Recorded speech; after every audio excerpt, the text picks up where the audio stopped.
and confidentiality, basically hiding of the resource. Then integrity. Integrity refers to the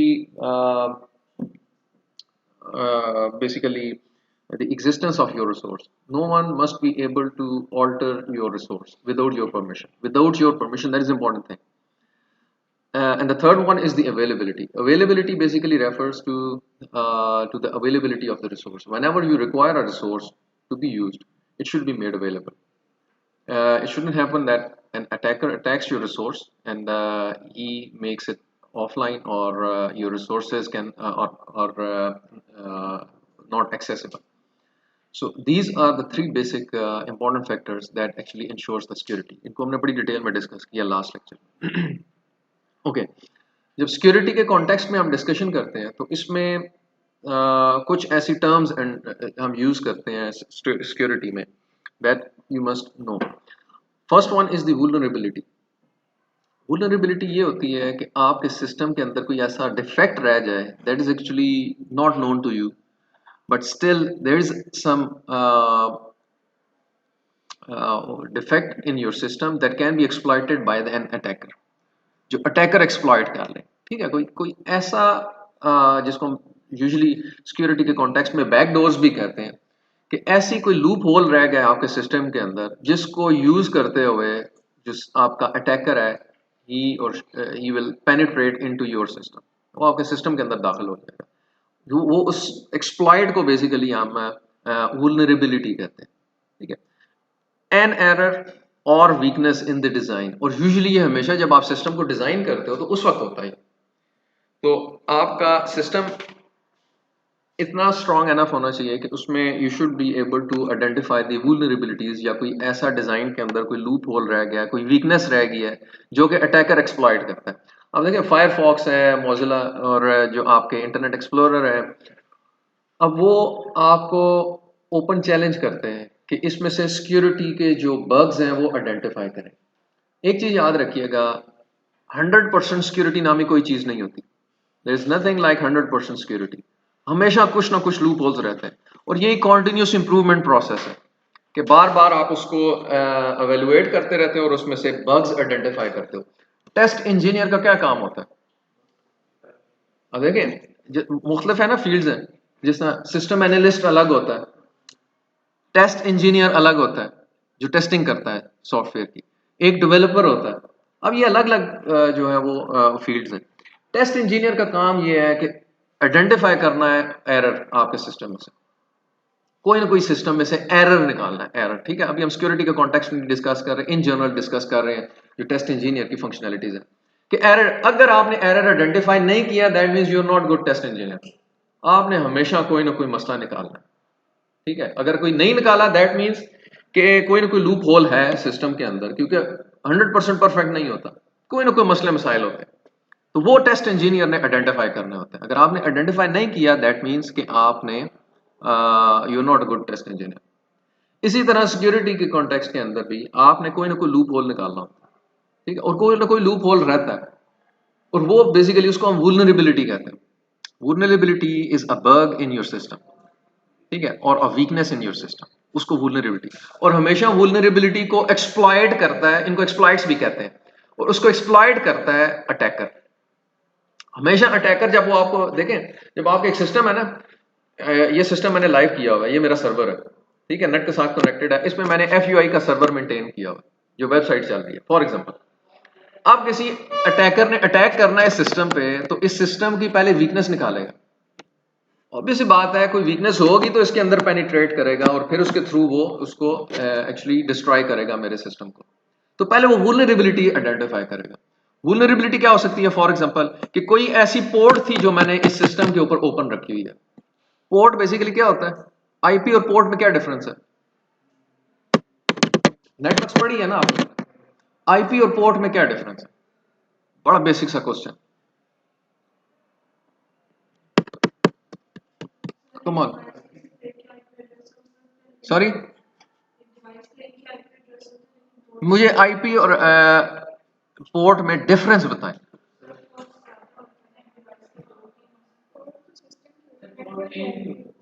sir एक virtual है, IP आपकी virtual होती है, लेकिन पोर्ट सर आपकी जो है नहीं नहीं नहीं, वर्चुअल कोई नहीं, दोनों रियल है जी। सॉरी, कम ऑन, ग्रेजुएट होने वाले हैं आप लोग। आईपी और पोर्ट में क्या डिफरेंस है?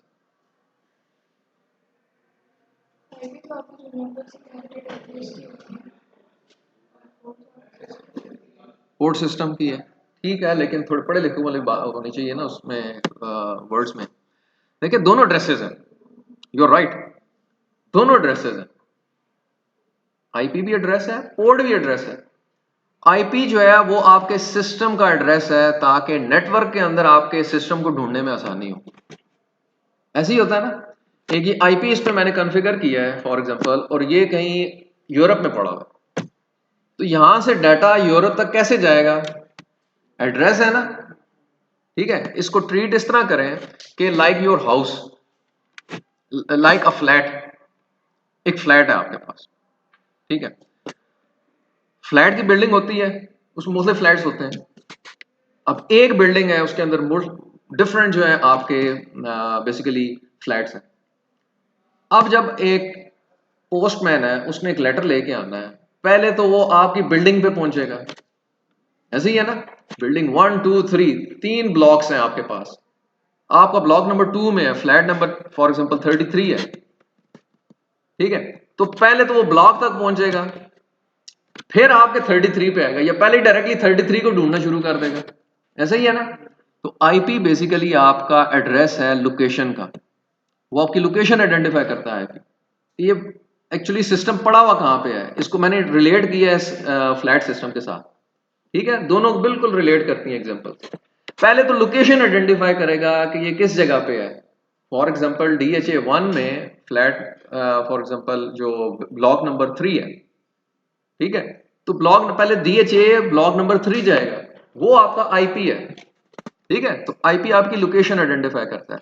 फिर विद इन दैट जो आपका वो ब्लॉक है, ब्लॉक नंबर 3 पे तो पहुंच गया, अब उसमें तो बेतहाशा फ्लैट्स हैं, 7 स्टोरी है उसकी फॉर एग्जांपल, और हर लेवल के ऊपर 2 फ्लैट है। तो आपका फ्लैट नंबर फॉर एग्जांपल 33 है, तो 33 is actually your house number. तो अब जो लोकेशन आया, तो लोकेशन में मेरे सिस्टम तक डाटा पहुंच गया, लेकिन मेरे सिस्टम के ऊपर बेतहाशा डोर्स हैं, जो कि हर एप्लीकेशन एक डोर यूज करती है। You got the idea? अब एप्लीकेशन है ना, फॉर एग्जांपल इंटरनेट एक्सप्लोरर, आपकी ईमेल चल रही है इस पे, ठीक है। आपका डीएनएस सर्वर चल रहा है इस पे, आपका टीसीपी वाले वो चल रहा है, तो टीसीपी को वही पोर्ट 80 हो जाती है। तो जो आपका ब्राउजर है फॉर एग्जांपल, या आपकी एक माइक्रोसॉफ्ट वर्ड की एप्लीकेशन है, उसको जब आप अपडेट करते हो तो वो कैसे अपडेट होता है? वो एक पोर्ट पे चल रहा होता है, वो डाटा उस पोर्ट पे डालता है सर्वर, ठीक है। तो उसके साथ कनेक्ट होगा और वहां पे सारा डाटा आएगा। तो इस तरह आपकी 1000 एप्लीकेशनें आपके सिस्टम के ऊपर चल रही हैं, और हर एप्लीकेशन एक अलग डोर यूज करती है, ठीक है। डिपेंड करता है उस पर, कुछ कॉमन भी यूज कर सकती हैं लाइक 80। जिस तरह मेरे पास ईमेल है, ईमेल चल रही है यहाँ पे, तो ईमेल के लिए SMTP का अलग से उसकी पोर्ट, आपकी जो नॉर्मल इंटरनेट ट्रैफिक है वो पोर्ट 80 पे चलती है। तो ये एक बहुत बड़ा ब्लॉक है, इस ब्लॉक के ऊपर छोटे छोटे डोर्स हैं, और हर डोर एक अलग एप्लीकेशन यूज कर रही है। तो अब पोर्ट जो है वो किस एप्लीकेशन का डाटा है उस तक पहुंचाना है उसने। ऐसा तो नहीं है ना कि आप इंटरनेट एक्सप्लोरर से ब्राउजिंग कर रहे हो और डाटा मिल रहा है आपके माइक्रोसॉफ्ट वर्ड की एप्लीकेशन को। तो ये पोर्ट है, ठीक है। तो ये एक डिबेट यहां से निकली थी कि अब जो अटैकर है वो आपकी पोर्ट्स ढूंढता है, कौन सी पोर्ट आपने ओपन रखी हुई है, उसने सिस्टम के अंदर आना है। असल में सिस्टम का एक डोर है जो कि पोर्ट है, तो वो देखेगा कौन सा डोर ओपन है, वो पोर्ट स्कैनिंग करता है, ठीक है। इसको कहते हैं पोर्ट स्कैनिंग है। हमेशा अटैकर जो आपके सिस्टम पे जो अटैक करता है, पहले पोर्ट स्कैनिंग करता है कि आपकी कौन सी पोर्ट ओपन हुई है, उस पोर्ट के थ्रू पेनिट्रेट करता है आपके सिस्टम के अंदर। तो ये एक्चुअली है। तो यहाँ पे आपके पास वुलनरेबिलिटी स्कैनिंग होती है, पहले कौन सा ऐसा मसला है आपके सिस्टम के ऊपर, उसको आइडेंटिफाई करता है और उसके थ्रू पेनिट्रेट कर देता है आपके सिस्टम में। तो ये वुलनरेबिलिटी है कि आपने एक पोर्ट ओपन रखी है, एक डोर ओपन रखा हुआ है चोर के लिए कि आपके सिस्टम के अंदर आ जाए। Got an idea? तो ये वुलनरेबिलिटी होती है। दूसरा अटैक। जब एक वुलनरेबिलिटी को उसने एक्सप्लॉइट कर लिया, उसने ढूंढ लिया और आपके सिस्टम के अंदर, फिर वो अटैक लॉन्च करता है। अटैक क्या होता है? Any harmful action performed by an attacker. कोई भी ऐसा हार्मफुल एक्शन जिससे आपका सिस्टम डैमेज हो या फॉर एग्जांपल आपकी इंफॉर्मेशन स्टील कर ली है उसने, ठीक है, आपके रिकॉर्ड्स थे, रिकॉर्ड्स को उसने निकाल लिया, तो ये भी है एक अटैक। ठीक है, तो अटैक क्या है? A meaning of exploiting some वुलनरेबिलिटी।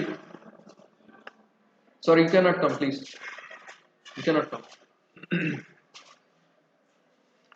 Attack जो है, बेसिकली अटैक जो है वो एक ऐसी वीकनेस है, वीकनेस आपके सिस्टम के अंदर जो एक्सप्लॉइट हो जाती है, और फिर उसके बाद any action that is performed on your system, that is an attack. ठीक है, तो अटैक है a meaning of exploiting some वुलनरेबिलिटी। जब एक वुलनरेबिलिटी को एक्सप्लॉइट कर लिया तो अटैक लॉन्च हो गया। दैट मींस कि आपके सिस्टम के अंदर पेनिट्रेट कर गया, वो जो डोर ओपन था उसमें से वो दाखिल हो गया, पहले उसने चेक किया डोर और फिर एंटर हो गया, तो अटैक लॉन्च हो चुका है आपके सिस्टम के ऊपर। तो जब एक वुलनरेबिलिटी को आप एक्सप्लॉइट करते हो, फॉर एग्जांपल एसक्यूएल इंजेक्शन, नाम सुना हुआ है? एसक्यूएल का नाम तो सुना हुआ है, क्यूरी लैंग्वेज है एसक्यूएल क्यूरी। अब होता क्या है कि एसक्यूएल इंजेक्शन का थोड़ा सा मैं बैकग्राउंड बताऊंगा जल्दी से। ये एक अटैक है एसक्यूएल इंजेक्शन। उसमें ये होता है कि आपके डेटाबेस, अगर आपने उसको अच्छे तरीके से हैंडल नहीं किया हुआ, तो अटैकर आपके सिस्टम की इंफॉर्मेशन गेन कर सकता है, डेटाबेस की इंफॉर्मेशन गेन कर सकता है। हाउ?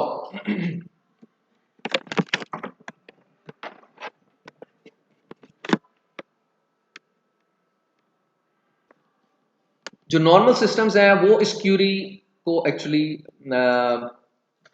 जो एसक्यूएल इंजेक्शन अटैक है उसको हैंडल नहीं करते, लेकिन जो अच्छे सिस्टम्स हैं, जो अच्छे सॉफ्टवेयर डेवलपर्स हैं, या वो हैंडल करते हैं इन सिचुएशंस को।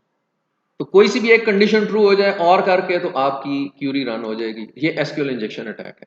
ये मैंने एक जनरल सी फॉर्म, बड़ी बेसिक सी फॉर्म मैंने आपको बताई है। इसके बहुत ज्यादा डिफरेंट अप्रोचेस हैं जिनको यूज कर सकते हो। That is an SQL injection attack. हाँ जी, बिल्कुल हो सकता है। ये होता है, ये एक्चुअल अटैक है जो मैंने आपको बताया। ठीक है, लेकिन आपकी सिस्टम के अंदर ना आप हैंडल करते हो इन सिचुएशंस को।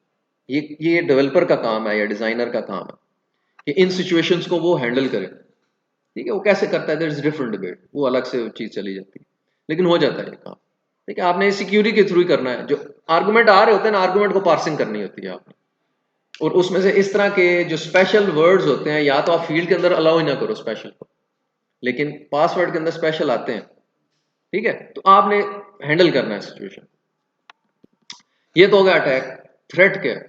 Threat an adversary that is motivated and capable of exploiting a vulnerability. Threat ये होता है कि कोई भी अटैकर, वो थ्रेट है आपके लिए, जो इतना कैपेबल एनफ है कि आपकी वल्नरेबिलिटी को एक्चुअली एक्सप्लॉइट कर ले। ठीक है, जो थ्रेट लॉन्च कर ले, वो अटैकर है। तो अटैकर को हम बेसिकली थ्रेट कहते हैं कि हमारे लिए फला इंडिया थ्रेट है, ये कहते हैं ना, इंडिया थ्रेट है क्योंकि is capable enough to launch an attack. तो इंडिया बेसिकली वो एंटिटी है जो कि थ्रेट है। इसी तरह वो अटैकर को थ्रेट कहते हैं, कोई भी जो हमारे सिस्टम के ऊपर, वो हमारे पास थ्रेट है। ओके, कुछ और टर्म्स हैं जो कि हम यूज करते हैं। Attacks, services and mechanisms. Security attack क्या होता है? Any action that compromises the security of information. Security attack कि आप एक्चुअली जो फिजिकली अटैक जो लॉन्च हो चुका है उसको हम सिक्योरिटी अटैक कहते हैं। Any action that compromises the security, कोई भी ऐसा एक्शन जो कि आपके सिस्टम की सिक्योरिटी को अफेक्ट करता है, वो एक्चुअली सिक्योरिटी अटैक को हम कहते हैं। ठीक हो गया, सिक्योरिटी अटैक लॉन्च हो चुका है। फॉर एग्जांपल हमारा डेटाबेस जो है वो डिलीट हो चुका है, तो ये एक्चुअली सिक्योरिटी अटैक था। सिक्योरिटी मैकेनिज्म, मैकेनिज्म क्या होता है? प्रोसेस। मैकेनिज्म क्या होता है जी, इन एडिशन टू इट?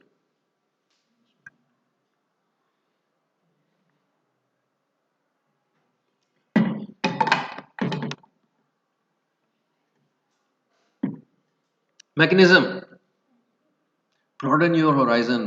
ठीक है, if you want to survive in society, broaden your horizon, you should be knowing these things। Mechanism एक कंप्लीट सिस्टम को कहते हैं जिसके अंदर मल्टीपल प्रोसेसेस होते हैं, नॉट जस्ट वन प्रोसेस। जब मुख्तलिफ प्रोसेसेस मिलते हैं तो वो मैकेनिज्म होता है। फॉर एग्जांपल मेरे पास एक एंटीवायरस जो है वो एक कंप्लीट एंटीवायरस और एक फायरवॉल, वो पूरा एक एक्चुअली सिस्टम है। फायरवॉल भी और एंटीवायरस भी पूरा सिस्टम, उसके अंदर मल्टीपल प्रोसेसेस जो है आपस में इंटर रिलेटेड काम कर रहे होते हैं, वो मैकेनिज्म बन जाता है। फॉर एग्जांपल थ्रेट आया है, उसको आइडेंटिफाई करना, ठीक है, फिर उसको एक्चुअली प्रोसेस करना और फिर उसको न्यूट्रलाइज करना, ये तीन डिफरेंट प्रोसेसेस हैं। तो जब तीनों प्रोसेसेस बनते हैं तो एक मैकेनिज्म बनता है। ये you got an idea.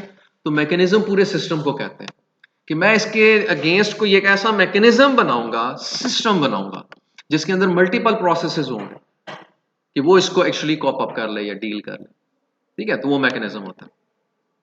Security service, a service that enhances the security of data processing system and information transfer। Service कोई एक ऐसी, फॉर एग्जांपल आप कर सकते हो कि कोई एक सब प्रोसेस या प्रोसेस आप कह सकते हो, वो सर्विस होती है। सर्विस और मैकेनिज्म में डिफरेंस है, ठीक है। अगर फॉर एग्जांपल मैं कहता हूं कि कोई एक सिक्योरिटी सर्विस मैंने एनेबल की है जो कि एक पर्टिकुलर अटैक के अगेंस्ट मुझे डिफेंस देगी, एक पर्टिकुलर अटैक के बारे में, तो वो एक सर्विस हो रही होती है, ठीक है, मल्टीपल भी दे सकती है। तो सर्विस जस्ट वन प्रोसेस होता है, वो रन हो रहा होता है। मैकेनिज्म पूरा सिस्टम होता है। जो सर्विस है वो एक एडिशनल फंक्शनैलिटी होती है, इस तरह आप इसको ट्रीट करें। जो सर्विस होती है वो एक एडिशनल फंक्शनैलिटी होती है किसी भी एक सिस्टम की, वो सर्विस है। तो जो सिस्टम है वो ओवरऑल एक जनरल प्रोसेस होगा जिसके अंदर मल्टीपल सर्विसेज होंगी। You got an idea. तो ये हमारे पास दोनों में difference. A service that enhances the security of data processing and information transfer. Security service makes use of one और मोर सिक्योरिटी मैकेनिज्म्स। सिक्योरिटी सर्विस कहता है कि एक से ज्यादा सिक्योरिटी मैकेनिज्म्स में यूज हो सकती है, ठीक है, कैन मेक्स यूज ऑफ, ठीक है। तो किसी के साथ इनकॉर्पोरेट कर सकते हो आप सिक्योरिटी सर्विस को। For example virus detection, firewall etcetera, ये अलग अलग सर्विसेज रन हो रही थी। वायरस डिटेक्शन एक सर्विस है, फायरवॉल एक अलग सर्विस है, ठीक है। जब दोनों कंबाइन मिलके वो एक अलग से सिस्टम को बना सकते हैं। अच्छा जी, अटैक्स की हम बात कर रहे थे, सिक्योरिटी अटैक्स की। तो बेसिकली दो किस्म के हम कैटेगराइज करते हैं अटैक्स को इन टू डिफरेंट थिंग्स, ठीक है। उसमें कौन कौन से हैं? एक है एक्टिव अटैक, दूसरा है पैसिव अटैक। एक्टिव अटैक और पैसिव अटैक, ये दो मेन कैटेगरीज हैं अटैक की, ठीक है। अभी हम अटैक्स के बारे में पढ़ रहे हैं। एक्टिव अटैक्स वो अटैक्स होते हैं जो कि आपकी इंटेग्रिटी को वायलेट करते हैं। Note security attacks, active attacks are those attack that affects the integrity of anything. It can be your system, it can be a data. तो इंटेग्रिटी क्या होती है? जिसमें आपकी डाटा ऑल्टरेशन होती है या आपका सिस्टम ऑल्टर होता है, वो इंटेग्रिटी है, ठीक है। अभी हमने उसकी डिटेल्स भी देखेंगे, आगे भी देखेंगे। अभी इन एक्टिव अटैक्स की भी हम टाइप्स देखते हैं। That actually modifies the data और द रिसोर्स और सिस्टम, तो वो आपके एक्टिव अटैक्स होते हैं। तो एक्टिव इसलिए कहते हैं क्योंकि वो आपके जो इंटेग्रिटी को वायलेट कर रहे होते हैं। Point number 1। Number 2, passive attacks. Passive attacks actually वो होते हैं जो कि आपके कॉन्फिडेंशियलिटी को अफेक्ट करते हैं, बट वो डाटा को हार्म नहीं करते, तो वो पैसिव अटैक्स हैं। सिर्फ आपकी इंफॉर्मेशन को लिसन करना। आप टेलीफोन कॉल कर रहे हैं, आपकी टेलीफोन कॉल की जो लाइन है उस पे एक पीटीसीएल का बंदा टेलीफोन की वो केबल लगा के, ठीक है, कनेक्टर लगा के, और वो फोन आपकी बातें सुनना शुरू कर, ठीक है। तो ये पैसिव अटैक है। आपकी सिर्फ इंफॉर्मेशन को लिसन करना जो कि कॉन्फिडेंशियलिटी को अफेक्ट करती है, वो पैसिव अटैक्स है। ऑल दोज अटैक्स, अभी हम इसकी टाइप्स भी देखते हैं। एक्टिव अटैक्स की कैटेगरीज कौन कौन सी है या कितने टाइप्स हैं अटैक्स की? फर्स्ट वन इज द मैस्कुरेड, ठीक है, ये याद रखना है आपने, ये टर्म्स एंड जो यूज कर रहे हैं। ये एक्चुअली अटैक है मैस्कुरेड। मैस्कुरेड में ये होता है pretending to be a different entity. For example आपको एक आपका दोस्त बन के कोई और कॉल करता है, ठीक है, और आपकी इंफॉर्मेशन वो लेने की कोशिश करता है, कोई भी इंफॉर्मेशन, ठीक है। वी विल प्रिटेंड कि मैं फलां बोल रहा हूँ, कॉल पे तो आपको नहीं पता कौन बोल रहा है, until and unless you do not recognize a voice, ठीक है। या फॉर एग्जांपल मैं वैसे ही कॉल करता हूँ, कोई और थर्ड बंदा बाहर से कॉल करता है, कहता है मैं फाउंडेशन यूनिवर्सिटी से बोल रहा हूँ, आप फलां जगह पे पहुंच जाए, यहाँ आपका क्या ये रोल नंबर क्या है और ये क्या है, इस तरह की इंफॉर्मेशन को स्टील कर सकता है अनटिल एंड अनलेस आप उसकी ऑथेंटिकेट नहीं करते उसको। ठीक है, ऑथेंटिकेशन वो भी आगे देखते हैं ऑथेंटिकेशन क्या होता है। तो ये मैस्कुरेड है। मैस्कुरेड में pretend to be a different entity and gain information. ठीक है, और उस पर फॉर एग्जांपल मैं एक डिफरेंट सिस्टम का यूजर बन के उसके ऊपर जाऊंगा तो डेफिनेटली मैं डाटा को भी मॉडिफाई कर सकता हूँ। तो ये मैस्कुरेड है, इसलिए एक्टिव अटैक्स की कैटेगरी में आता है। एक तो सिर्फ इंफॉर्मेशन स्टील करना वो तो है ही है, लेकिन उस इंफॉर्मेशन को मैं मैनिपुलेट भी कर सकता हूँ, मैं चेंज भी कर लूँ, इतनी मेरे पास कैपेबिलिटी हो। ठीक है, तो वो मैस्कुरेड अटैक होता है। You pretend to be a different entity and you gain the privileges of a system. ठीक है, and you can actually modify the data then. Replay attacks, replay is another category of attacks. उसमें होता ये है, छोटी सी example मैं देता हूँ। ऑथेंटिकेशन इंफॉर्मेशन सेशन आगे लिखा हुआ replay attacks. Replay attacks are those attacks which are launched after some interval of time. ठीक है, वो कैसे होता है? आपने लॉगिन किया एक सर्वर पे, यूजर नेम पे डाला, पासवर्ड डाला, जीमेल पे लॉगिन कर लिया। ठीक है, अब अटैकर आपकी ऑथेंटिकेशन का जो पैकेट है वो कैप्चर सिर्फ कर लेता है, उसको नहीं पता आपका पासवर्ड क्या है, यूजर नेम, क्योंकि वो प्रोटेक्टेड होते हैं, इंक्रिप्टेड होते हैं, वो स्टील नहीं कर सकता। आपका जो पैकेट बन के जाएगा वो पैकेट एक्चुअली इंक्रिप्टेड जाएगा, उसको अगर वो पकड़ भी ले तो उसमें से इंफॉर्मेशन रिट्रीव नहीं कर सकता। Why? Because it is protected and it is encrypted. अच्छा, रीप्ले कैसे होता है फिर? उसने सिर्फ और सिर्फ आपके पैकेट को कैप्चर कर लिया, उसको रीड तो नहीं कर सकता। अब जब आपने फॉर एग्जांपल लॉगिन करके लॉग आउट करके चले गए, आपको पता ही नहीं चला। ठीक है, व्हाट हैपेंड? जो अटैकर था बिटवीन दोज टू बॉडीज जो कि कम्युनिकेट कर रही हैं, जो कि एक क्लाइंट है और एक सर्वर है, लेकिन मिडिल में अटैकर बैठा हुआ है, उसने सिर्फ आपका जो ऑथेंटिकेशन का पैकेट था वो कैप्चर किया हुआ, एक उसकी कॉपी रख ली है, बाकी भेज दिया आगे। वो लॉगिन भी कर गया, नॉर्मल लॉगिन करके अपनी ईमेल चेक करके वापस लॉग आउट करके चला। After some time attacker can resend that packet to the server. उसको आपके यूजर नेम और पासवर्ड पता होने की जरूरत ही नहीं है, वही प्रोटोकॉल यूज किया हुआ है जो कि सर्वर यूज करता है, उसके अंदर यूजर नेम है और इंफॉर्मेशन है। ठीक है, जब उसने रीसेंड कर दिया पैकेट, रीप्ले किया एक्चुअली आफ्टर सम टाइम, तो वही आपका जो सर्वर होगा वो कहेगा ये दोबारा लॉगिन किया उसने, वो आपको डाइवर्ट कर देगा आपके मेल बॉक्स की तरफ। जब वो चेक करेगा, यूजर नेम चेक किया, पासवर्ड चेक किया, वो दोनों ठीक थे, क्योंकि पैकेट के अंदर इंक्रिप्टेड है, तो डीक्रिप्ट तो सिर्फ सर्वर ही कर सकता है। ऐसा ही है। तो इन दैट केस आपने लॉगिन कर लिया उसको और आपने प्रिविलेजेस ले लिए। ठीक है, कहने को मैं बता रहा हूं, लेकिन आजकल के सिस्टम्स इसको प्रोटेक्ट करते हैं। वो प्रोटेक्ट किस तरह? उसमें टाइम स्टैंप डाल देते हैं कि किस टाइम पे ये पैकेट जनरेट हुआ था, और आफ्टर सम टाइम अगर वो पैकेट रीसेंड भी होता है ना, रीप्ले होता है, तो उस टाइम पे कहेगा ये तो बड़ा पुराना पैकेट है, उसको डिस्कार्ड कर देता है, तो मुझे फ्रेश पैकेट चाहिए, रीसेंड मी अगेन। वो दोबारा आपको लॉगिन की इंफॉर्मेशन को सेंड कर देगा कि दोबारा लॉगिन करो। ठीक है, लेकिन वो पैकेट के अंदर एम्बेड हुआ होता है टाइम स्टैंप। टाइम स्टैंप क्या होता है? टाइम कि किस टाइम पे ओरिजिनेट हुआ था, वो तो पुराना टाइम था, क्योंकि इसी तरह जो होते हैं वो एक शॉर्ट आपके सेशंस मेंटेन होते हैं। सेशन अगर आपका इनएक्टिव हो तो आपको लॉग आउट कर देता है। ठीक है, तो ये रीप्ले अटैक है। अगर वो सिस्टम ने हैंडल नहीं किया, you can successfully launch that attack. इसी तरह आपके पास सेशन भी होते हैं, सेशंस। सेशन हाईजैकिंग भी एक एक्चुअली अटैक है कि आपके सेशन की ऑब्जेक्ट कॉपी कर लो। वेब पढ़ी है? वेब के अंदर आपने देखा होगा ना कि एक सेशन की ऑब्जेक्ट होती है, आप उसको मैनिपुलेट, उसके साथ डाटा एसोसिएट भी कर सकते हो, सेशन से रिट्रीव भी कर सकते हो।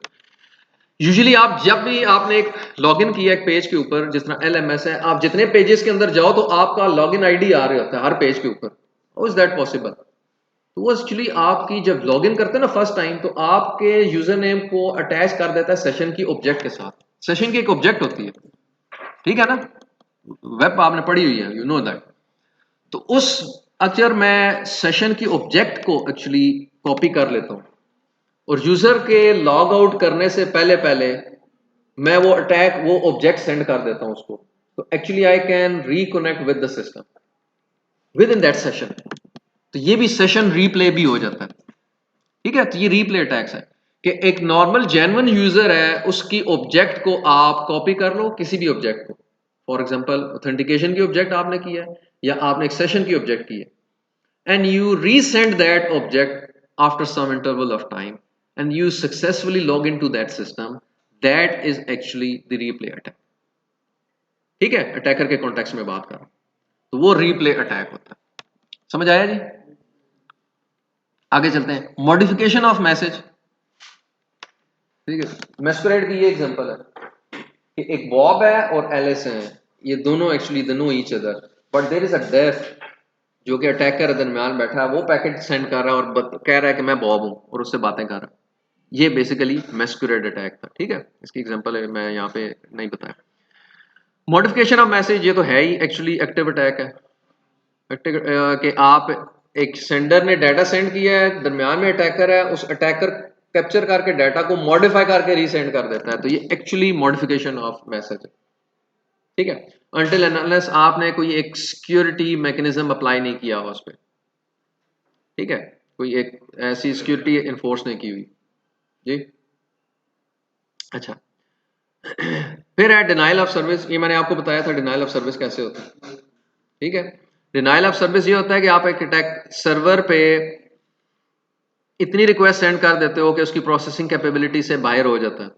ठीक है, तो वो डिनाइल में चला जाता है। दैट मीन्स कि उसके जो रिसोर्सेज हैं वो एग्जॉस्ट हो जाते हैं और they no more provide you services. That is the actually denial of service attack. ठीक है, later on will discuss several different types of attacks कि वो कैसे होते हैं। They are easy to detect but they are hard to prevent. जब आपकी information change हो जाए, यू कैन डिटेक्ट इट। ठीक है, या आप अटैक लॉन्च हुआ है तो you can detect it, but it is hard to prevent.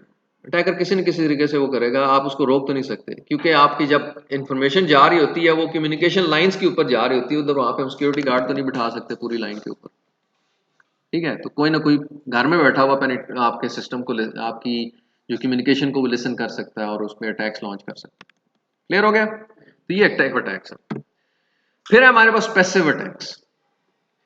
Passive attack basically another category of the attack in which the confidentiality is compromised. Confidentiality of information is compromised.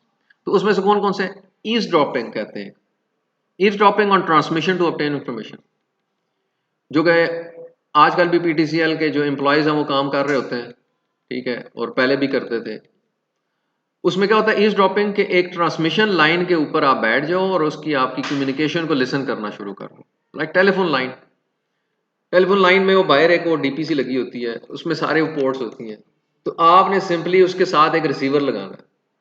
ठीक है, दोनों ports के साथ, तो जो भी कम्युनिकेशन है चुप करके सुनना शुरू कर दो आप, वो ईव्सड्रॉपिंग है।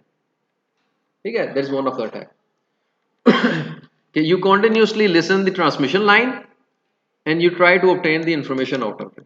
जब इंफॉर्मेशन पता चल गई कि क्या बातें हो रही हैं तो आपकी कॉन्फिडेंशियलिटी कंप्रोमाइज हो जाती है। ठीक है, दूसरा है release of message content.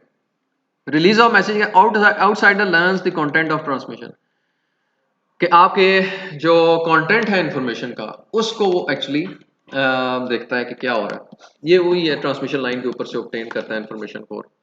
Traffic analysis एक और अटैक है। ट्रैफिक एनालिसिस में क्या होता है कि आपकी जो ट्रैफिक की नेचर चल रही होती है ना, कि यहां से मैं डाटा सेंड कर रहा हूं, सर्वर को एक्सेस कर रहा हूं, अब होती तो इंफॉर्मेशन प्रोटेक्टेड है कि आप उसमें से एक्चुअल कंटेंट नहीं निकाल सकते, but still you try to get the content out of it. तो उसमें क्या है कि ट्रैफिक एनालिसिस में आप जो ट्रैफिक की नेचर है वहां से डिटरमिन करते हो कि किस किस्म की कम्युनिकेशन हो रही है।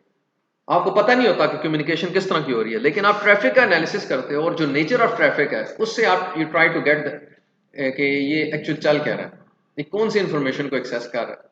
फॉर एग्जांपल, एक कॉन्टिन्यूसली यूजर जो है वो सर्वर से यूडीपी पैकेट्स आ रहे हो उसके पास, जब यूडीपी पैकेट्स हैं तो दैट मीन्स कि आपने एनालिसिस किया है ट्रैफिक एनालिसिस के थ्रू, इसके पास कॉन्टिन्यूसली यूडीपी पैकेट्स आ रहे हैं, सर्वर आपके पास आ जाएगा, तो आप समझ जाओगे कि ये कोई ऑडियो या वीडियो कंटेंट को व्यू कर रहा है। What are idea? तो आप ट्रैफिक की जो कंटेंट है उसका एनालिसिस करते हो, उसकी ट्रैफिक का एनालिसिस करते हो, और आप एक्चुअली इंफॉर्मेशन गेट करने की कोशिश करते हो कि ये किस किस्म की इंफॉर्मेशन को एक्सेस कर रहा है। We call it a traffic analysis. तो ये भी आपकी कॉन्फिडेंशियलिटी को कंप्रोमाइज कर रहा है। ठीक है, कि आपकी प्राइवेट इंफॉर्मेशन है और जो कि कॉन्फिडेंशियल होनी चाहिए, ठीक है, किसी और को पता नहीं चलना चाहिए कि व्हाट यूर एक्सेस है, तो वो आपकी कॉन्फिडेंशियलिटी को इम्पैक्ट करता है। So by monitoring the frequency and length of message even encrypted, बेशक इनक्रिप्टेड हो ना, हमें उसकी नेचर तो पता चल सकती है कि टाइप ऑफ पैकेट क्या है, यूडीपी है कौन सा। जब हम एक पैकेट को एनालिसिस करते हैं तो उसके अंदर पता चल जाता है कि किस किस्म का पैकेट, उसकी लेंथ से पता चल जाता है। ठीक है, यूडीपी पैकेट की लेंथ अलग होगी, टीसीपी पैकेट की लेंथ अलग होगी, तो वहां से हमें लेंथ से पता चल सकता है कि किस किस्म का कंटेंट जा रहा था, बेशक इनक्रिप्टेड हो। नेचर ऑफ कम्युनिकेशन में भी guest, ID, location, session file, file transfer, तो इस तरह किसी भी they are difficult to detect, आप डिटेक्ट नहीं कर सकते कि कौन बंदा, एक बंदा लिसन कर रहा है, हाउ यू कैन नो कि वो लिसन कर रहा है, तो it is difficult but can be prevented. Prevention mechanism आप अप्लाई कर सकते हो कि कोई इसको लिसन ना कर सके, और उसके अंदर मुख्तलिफ डिफरेंट हमारे पास जो है वो सोल्यूशंस एग्जिस्ट करते हैं। ओके जी, तो ये हमने डिस्कस किया है पैसिव थ्रेट्स और एक्टिव, उनकी अलग अलग जो कैटेगरीज हैं और वो कैसे जो है वो वर्किंग उनकी हो रही होती। ठीक है, एक्टिव और पैसिव अटैक्स हो रही। आगे देखते हैं हम सिक्योरिटी अटैक्स में, that affects your CIA confidentiality, integrity and availability. Active और पैसिव इनमें दोनों, ठीक है। फर्स्ट वन, एक normal flow at the top, you can see A diagram A, उसके अंदर एक नॉर्मल फ्लो है, एक आपके पास इंफॉर्मेशन सोर्स है जो कि सेंड कर रहा है इंफॉर्मेशन को, और दूसरी साइड पे आपकी इंफॉर्मेशन डेस्टिनेशन है जो कि आपकी इंफॉर्मेशन को एक्चुअली वो रिट्रीव कर रहा है, ठीक है, जो प्रोसेस का। तो ये तो हो गया आपके पास एक नॉर्मल फ्लो। बी में एक अटैक है, ठीक है, and we call it interruption. Interruption, आपने डाटा सेंड किया है लेकिन अटैकर ने उस इंफॉर्मेशन को हेल्ड कर लिया, आगे जाने ही नहीं दे रहा हूं, हेल्ड कर लिया उसको, ठीक है, तो ये इंटरप्शन अटैक होता है। ठीक है, ये सिक्योरिटी अटैक है, इंटरप्शन, इंटरप्ट कर लिया आपने। एक होता है इंटरसेप्ट, वो अलग चीज है, एक होता है इंटरप्ट कर दिया आपकी कम्युनिकेशन को, रोक दिया, ठीक है, उसमें कोई खलल डाल दिया, तो ये इंटरप्शन अटैक होता है। ठीक है, अब आप मुझे बताएं कि CIA में से ये किसको अफेक्ट कर रहा है, कॉन्फिडेंशियलिटी, इंटेग्रिटी, अवेलेबिलिटी, इन तीनों में से किसको अफेक्ट कर रहा है इंटरप्शन? जी, अवेलेबिलिटी ऑफ कोर्स, एक डाटा आपको अवेलेबल ही नहीं है तो ये अवेलेबिलिटी को अफेक्ट कर रहा है। Got an idea? तो इंटरप्शन एक अटैक है जो कि अवेलेबिलिटी को अफेक्ट करता है। ये एक्टिव अटैक है, ये पैसिव अटैक है जी? ये एक्टिव है, इसने आपकी एक्चुअल इंफॉर्मेशन को इंटरप्ट किया, ठीक है, तो ये एक्टिव अटैक है। फिर दूसरा इंटरसेप्शन है, C। इंटरसेप्ट क्या है कि आपकी इंफॉर्मेशन जाने दी है उसने, लेकिन उसकी एक कॉपी रख ली अपने पास और उसको व्यू करेगा वो, ठीक है, तो इंटरसेप्ट किया है, तो ये कौन सा अटैक है? कॉन्फिडेंशियलिटी पे इफेक्ट कर रहा है, क्योंकि एक इंफॉर्मेशन उसके हाथ लग गई है आपकी, तो आपकी कॉन्फिडेंशियलिटी जो है वो कंप्रोमाइज होगी। एक्टिव है, पैसिव है? पैसिव अटैक है, पैसिव में हमेशा कॉन्फिडेंशियलिटी होता ही passive attack. D, modification, data आया है, उसको ऑल्टर किया, चेंज किया और रीसेंड कर दिया डेस्टिनेशन पे, इंटेग्रिटी को वायलेट कर रहा है, आपकी इंटेग्रिटी वायलेट हो रही है, ठीक है, कि डाटा एक्चुअली फिजिकली चेंज हो रहा है, ऑल्टर हो रहा है, मॉडिफिकेशन ऑफ डाटा, जहां पे मॉडिफिकेशन हो तो वहां पे आपका इंटेग्रिटी वायलेट हो रही होती है। एक्टिव है, पैसिव है? एक्टिव अटैक, क्योंकि फिजिकली डाटा चेंज हो रहा है, जहां पे इंटेग्रिटी होती है वो एक्टिव अटैक है। पैसिव अटैक में कॉन्फिडेंशियलिटी है। लास्ट वाला ट्रिकी है, fabrication. Sorry, replay attack. Replay नहीं है, रीप्ले के अलावा भी हो सकता है ये, ठीक है, you can say that, absolutely right, you can say that, लेकिन यहां पे हम डिफरेंट चीज को डिस्कस कर रहे हैं। ये है फैब्रिकेशन अटैक है कि एक अलग से उसने, जिस तरह हमने मेस्कुरेट पढ़ा था ना, ये मेस्कुरेट अटैक है actually, pretending to be a different entity. अच्छा, अब देखें यहां पे फैब्रिकेशन हो रहा है, तो फैब्रिकेशन में किन तीन चीजों को अफेक्ट कर रहा है, कॉन्फिडेंशियलिटी, इंटेग्रिटी या अवेलेबिलिटी? ट्रिकी है ये, जरा सोच के बताएं।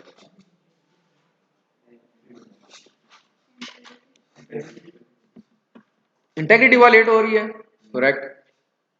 इन addition to it there is another thing जो कि आपने नहीं पढ़ा, कॉन्फिडेंशियलिटी नहीं हो रही, ये इंटेग्रिटी हो रही। कॉन्फिडेंशियलिटी तो तब होता है ना कि ए की तरफ से कोई मैसेज आता है तो वो रीड कर रहा है, फिर कॉन्फिडेंशियलिटी इफेक्ट होती है। देखें मिल जाए फिर है ना, लेकिन ये तो फैब्रिकेट कर रहा है, एक खुद से बना रहा है इंफॉर्मेशन, तो फैब्रिकेट तो एक्चुअली इंटेग्रिटी को वायलेट करता है, इंटेग्रिटी वायलेट हो रही है। इन एडिशन टू इट यहाँ पे ऑथेंटिसिटी का भी मसला है कि ऑथेंटिसिटी नहीं है कि ये वाकई उसकी तरफ से आ रहा है जो ए की तरफ से है या नहीं है, ठीक है, सोर्स की तरफ से आ रहा है या नहीं है, तो ये ऑथेंटिसिटी ऑफ द डाटा है। ये एक्टिव है या पैसिव है? एक्टिव है, मैस्कुरेट हमने एक्टिव में पढ़ा था, ठीक है। तो ये चारों अटैक्स हैं। जो फर्स्ट वन है वो अवेलेबिलिटी है, इंटरप्शन, इंटरप्ट कर दिया, डाटा ही नहीं अवेलेबल, तो अवेलेबिलिटी इफेक्ट हुई। इंटरसेप्शन अटैक है जो कि आपका कॉन्फिडेंशियलिटी को अफेक्ट कर रहा है, कॉन्फिडेंशियलिटी ऑफ इंफॉर्मेशन इंपैक्ट हो रही है। मॉडिफिकेशन इंटेग्रिटी को फैब्रिकेट कर रहा है। Fabrication, this attack is on authenticity plus integrity as well, ठीक है। इंटेग्रिटी क्योंकि मैस्कुरेट में है, मैस्कुरेट में हम इंटेग्रिटी लेते हैं, और दूसरा एक्चुअली ऑथेंटिसिटी है, ऑथेंटिसिटी ऑफ द यूजर है, या ऑथेंटिसिटी ऑफ डाटा भी हो सकता है। ऑथेंटिसिटी दोनों कॉन्टेक्स्ट में आता है कि क्या ऑथेंटिसिटी है कि ये वाकई डाटा सोर्स की तरफ से आया, ठीक है। तो ऑथेंटिसिटी पे अटैक, तो ऑथेंटिसिटी के लिए हम क्या मैकेनिज्म अप्लाई करते हैं? ऑथेंटिकेशन, ऐसा तरीका हो जिसके थ्रू हम इसको ऑथेंटिकेशन कर लें कि वाकई उसकी तरफ से आया। तो ये सारे अटैक्स हैं।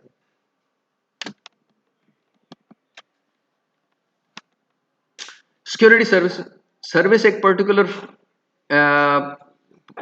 प्रोसेस होता है, ठीक है, या एक पर्टिकुलर अटैक को वो एक्चुअली इंपैक्ट करता है।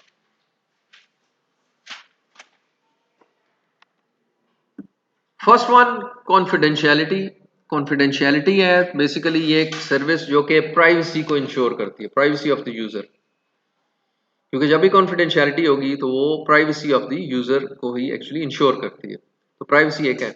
Authentication, authentication is the process through which you can actually authenticate the data और यूजर, दोनों को याद रखना है आपने।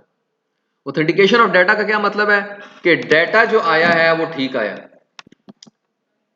जब हम कहते हैं ना कि ऑथेंटिकेशन, डाटा की ऑथेंटिकेशन हम कर रहे हैं कि जो डाटा रिसीव हुआ है वो करेक्ट फॉर्म में रिसीव हुआ है, कोई कहीं चेंज तो नहीं हो गया, वो ऑथेंटिसिटी ऑफ डाटा होगी।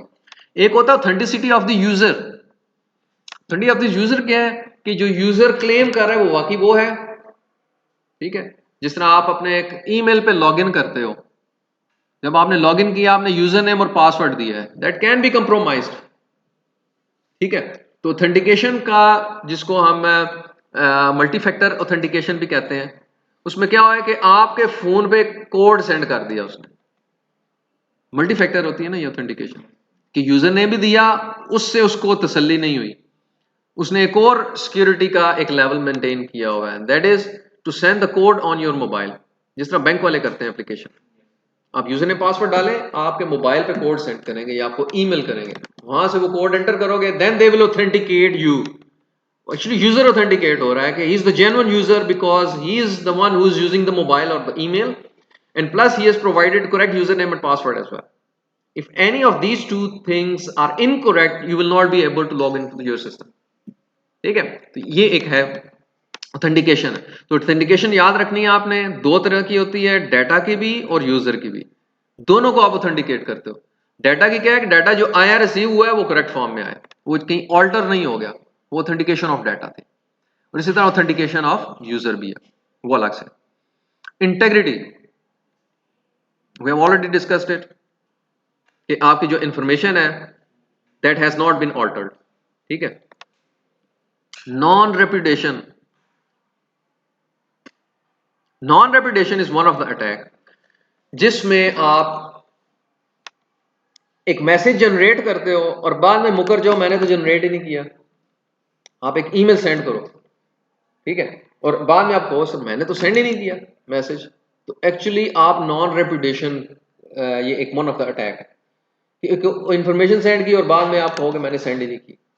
हाउ यू विल ऑथेंटिकेट कि ये वाकई उस यूजर ने ही इंफॉर्मेशन सेंड की है, ठीक है। उसके लिए हम कोई प्रोसीजर अप्लाई करेंगे।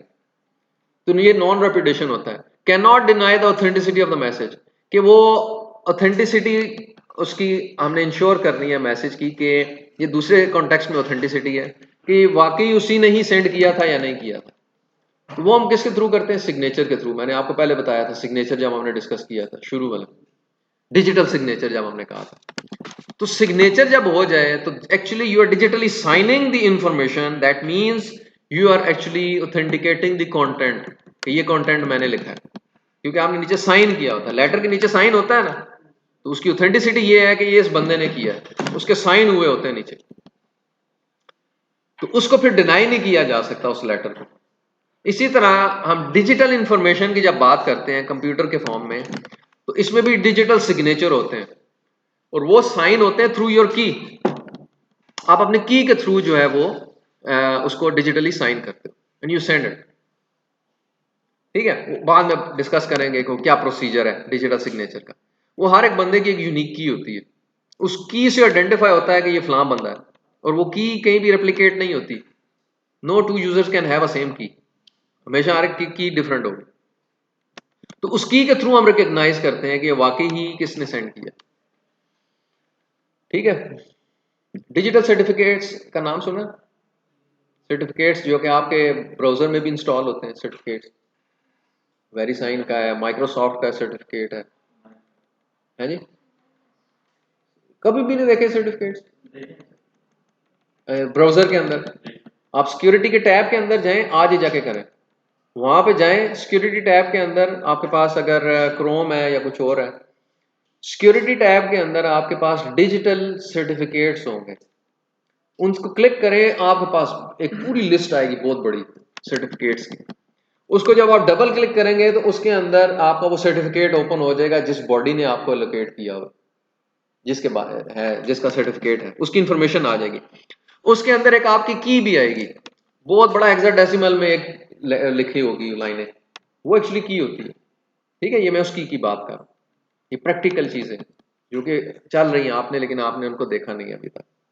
ठीक है, इन चीजों को एक्सप्लोर किया करें। जो मौजिला होता है या कुछ और आपके यहाँ एक्सप्लोर है, उसकी ऑप्शंस को तो एटलीस्ट एक्सप्लोर करो ना, क्या क्या है उसमें। उसमें सिक्योरिटी के टैब में जाएं, आपको बहुत ज्यादा चीजें मिलेंगी। उसमें एक डिजिटल सर्टिफिकेट मिलेगा आपको, वो डिजिटल वो की होती है बेसिकली। मैं सर्टिफिकेट की बात कर रहा हूँ। सर्टिफिकेट में क्या होता है? की होती है, वो की यूज होती है साइन करने के लिए। जब आप एक इंफॉर्मेशन आपकी जाएगी ना, उस की को वहां से उठा के उसको साइन करता है। साइन क्या होता है? साइन भी इंक्रिप्शन प्रोसेस है, सिग्नेचर भी एक इंक्रिप्शन है कि एक कंटेंट था, उस कंटेंट की मास्किंग कर देता है उस की के साथ। ठीक है, जिस तरह 1+1 क्या होता है, जो एक नॉर्मल गेट्स की मैं बात कर रहा हूं। ठीक है, 1+1 या 1 और 1, जो भी उसका होता है 1, तो वो एक्चुअली की और आपकी इंफॉर्मेशन होती तो दोनों बिट्स ही हैं, उनको गेट्स के थ्रू एक्चुअली मर्ज करते हैं और जो आंसर आता है वो आपकी इंक्रिप्टेड टेक्स्ट होता है। उस इंफॉर्मेशन को कोई रिट्रीव नहीं कर सकता। यही इंक्रिप्शन है ना। इंक्रिप्शन जितने मर्जी एल्गोरिथम देख लो, उन सारों में गेट्स यूज हुए होते हैं। ठीक है, एंड हो गया, और हो गया, एक्स और हो गया, यूजुअली जो है ना वो एक्स और यूज होता है गेट, जितने भी इंक्रिप्शन के प्रोसेस हैं। हम डेस एल्गोरिथम इसमें पढ़ेंगे कंटेंट के अंदर। डेस एल्गोरिथम में मैं आपको दिखाऊंगा कि कैसे इंफॉर्मेशन जो एक्चुअली इंक्रिप्ट होती है, पूरी हम डिटेल पढ़ेंगे उस एल्गोरिथम की। डाटा इंक्रिप्शन स्टैंडर्ड है कि कैसे इंक्रिप्शन चल रही होती है। तो यहाँ है नॉन रेपुटेशन, तो वो सिग्नेचर से बात निकली थी आगे, तो मैं आपको थोड़ा एक्स्ट्रा कंटेंट दिया। एक्सेस कंट्रोल, इस पे भी हम डिस्कस कर चुके हैं। What is access control? Access control ये होता है कि एक्चुअली आप प्रिवेंट करते हो मिस यूज ऑफ रिसोर्स। एक रिसोर्स है उसका मिस यूज, कि आपने प्रिविलेजेस दी कि ये यूज कौन कर सकता है, वो एक्सेस कंट्रोल बड़ी डिटेल में हमने डिस्कस किया था। ठीक है, उसमें आप लेवल्स डिफाइन करते हो कि कौन सा बंदा किस लेवल की इंफॉर्मेशन को एक्सेस कर सकता है और कितना लेवल है उसका एक्चुअली एक्सेस का। क्या वो मॉडिफाई भी कर सकता है या सिर्फ वो इंफॉर्मेशन रीड कर सकता है? अगर रीड करेगा तो क्या क्या चीजें रीड करेगा? ठीक है, तो ये सारी चीजें जो आपके पास आ जाती हैं access control. Access control management का मैंने वर्ड यूज किया था। तो पर्पस क्या है? Prevent the miss use of information, कोई मिस यूज ना कर ले आपकी इंफॉर्मेशन। जिसको आप चाहोगे वो इंफॉर्मेशन को एक्सेस करेगा, बाकी कोई नहीं कर सकता। सिमिलरली अवेलेबिलिटी, अवेलेबिलिटी में है डिनाइल ऑफ सर्विस अटैक है, और दूसरा virus that deletes your data और फाइल्स। ये दोनों एक्चुअली अवेलेबिलिटी है कि आपकी एक फाइल जब आपने देखनी है तो उस वक्त फाइल मिल रही नहीं है, क्यों? वायरस ने डिलीट कर दी है। तो एक्चुअली अवेलेबिलिटी ऑफ डाटा नहीं है। ठीक है, दोनों। डिनाइल ऑफ सर्विस हमने डिस्कस कर चुके हैं। एक सर्वर पे हम अटैक लॉन्च करके सर्वर को एक्चुअली डाउन कर देते। अच्छा जी, ये एक नेटवर्क सिक्योरिटी का एक मॉडल है, एक नॉर्मल, जिसमें मैं आपको दो तीन चीजें बताऊंगा कि एक सेंडर है जो कि डाटा सेंड करता है और एक रिसीवर है जिसको डाटा हमने पहुंचाना है।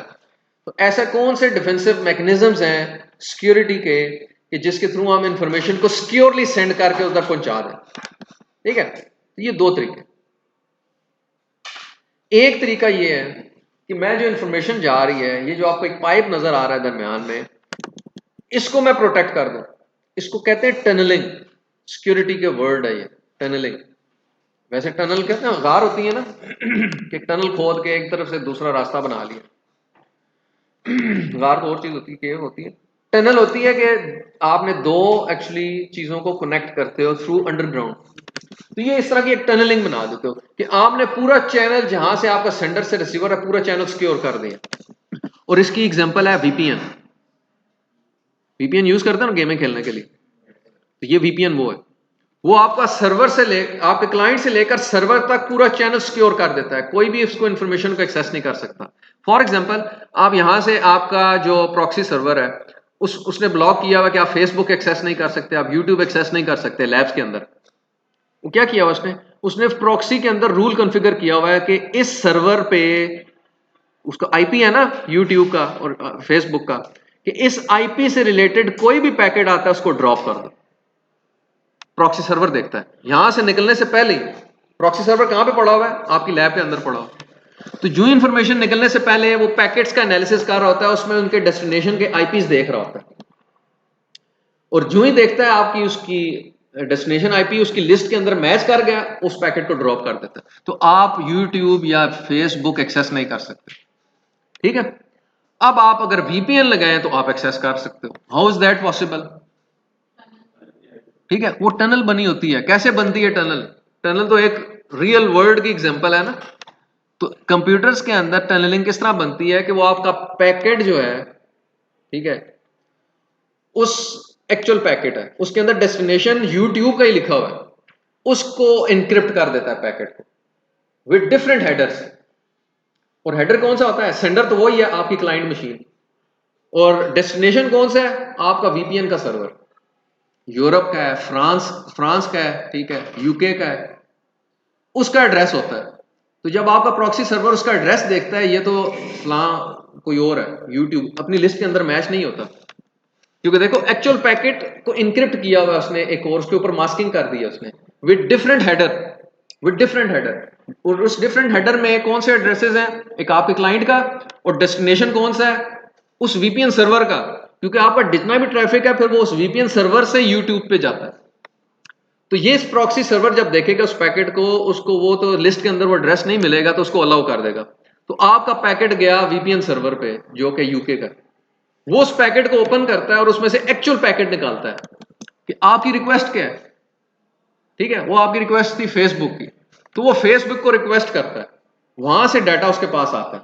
ठीक है, आप actually your security is at stake. क्यों? क्योंकि आपने अपनी इंफॉर्मेशन उसको दे रहे हो। अगर वो चाहे तो आपकी सेंसिटिव इंफॉर्मेशन को डिस्क्लोज कर सकता है। लाइक आप अगर बैंक को एक्सेस कर रहे हो, तो वो अगर चाहे तो आपके बैंक के डाटा को रीड कर सकता है। क्यों? क्योंकि वो डाटा उसके थ्रू होके आ रहा है, वहां पे उसको वो कर लेगा, ओपन कर लेगा। ठीक है, तो सेंसिटिव इंफॉर्मेशन को कभी भी वीपीएन के थ्रू एक्सेस नहीं करें, द मोस्ट सेंसिटिव इंफॉर्मेशन। हाँ, कोई डायरेक्ट एप्लीकेशन है वो ठीक है, जिस तरह एक पुटी सॉफ्टवेयर है, PUTTY, वो आपका एक क्लाइंट होता है, एक सर्वर होता है, आप सर्वर इंस्टॉल करते हो, ठीक है, तो फिर उसके थ्रू आप कनेक्ट करते हो, वो भी एक वीपीएन है जो कि रिमोट एक्सेस के लिए यूज करते हो अपने रिसोर्सेज को। अब वो ओपन करेगा, आपकी इंफॉर्मेशन कंटेंट आपको भेज देगा, फिर अगेन उसको अपेंड करते हो सर्वर, आप सर्वर मास्किंग करेगा और उसको सेंड कर देगा। वो प्रॉक्सी के पास आएगा, वो देखेगा यूट्यूब का नहीं है, उस सर्वर का एड्रेस है, डेस्टिनेशन ये है, तो वो क्या करेगा? उसको अलाउ कर देगा। और आपके सिस्टम के ऊपर जो वीपीएन का क्लाइंट चल रहा है वो फिर उसको ओपन करके आपकी इंफॉर्मेशन शो कर देता है आपके ब्राउजर पे। This how you access it. ये वीपीएन की वर्किंग है, ठीक है। तो ये जो एक्चुअली सोर्स से एक चीज इंक्रिप्ट हुई है और डेस्टिनेशन तक इंक्रिप्टेड रहती है, ये टनलिंग बन जाती है कि इंटरमीडिएट कोई भी नहीं ओपन कर सकता उसको। Got an idea? ये टनलिंग कहते हैं। दूसरा तरीका क्या है कि एक आप थर्ड पार्टी यूज करते हो और थर्ड पार्टी आपको की देगा, ठीक है। वो की को आप यूज करते हुए इंफॉर्मेशन को इनक्रिप्ट करते हो, ठीक है। दोनों इंटरचेंजेबली यूज होते हैं। तो ये एक प्रोसेस है जिसके थ्रू आप अपनी इंफॉर्मेशन को सिक्योरली किस तरह सेंड करते हो। समझ आया जी? जी। आर्बिट्रेटर ये होता है कि जो आर्बिट्रेशन प्रोवाइड करता है बिटवीन टू एंटिटीज। जो सालिस होता है ना उसको आर्बिट्रेटर कहते हैं। कहते नहीं है कि थर्ड पार्टी ये हम सालिस हमारा फैसला करवाएगा। जब दो बॉडीज हैं, सेंडर और रिसीवर, अब एक सेंडर ने की सेंड करनी है रिसीवर पे, ठीक है। कीज का मैं बाद में बताऊंगा। तो वो कैसे सेंड करेगा, वो कैसे ट्रस्ट करेगा कि ये ए से आ रही है ये की। तो एक आर्बिट्रेटर होता है, वो कहता है ओके मैं की जनरेट करता हूं आप दोनों के, लेकिन आप दोनों मेरे पे ट्रस्ट करना चाहिए। यहां पे लिखा होगा कि वो ट्रस्टेड होगी, ट्रस्टेड थर्ड पार्टी। वो ए और बी दोनों ट्रस्ट करते हैं उस पर। ओके हम आपको मानते हैं जी, हमारे बिहाफ पे आप एक हमें कीज जनरेट करके दे दें। जब वो इन दोनों को जनरेट करके देगा ये दोनों मान जाएंगे कि ठीक है। वो आर्बिट्रेटर है, वो सालिस है इन दो पार्टीज के दरमियान में, वो आर्बिट्रेशन प्रोवाइड कर, ठीक है। तो ये इसका एक मैकेनिज्म है जिसके थ्रू ही चलता है। That's all. नेक्स्ट में इंशाल्लाह इसको मजीद हम कंटिन्यू करें।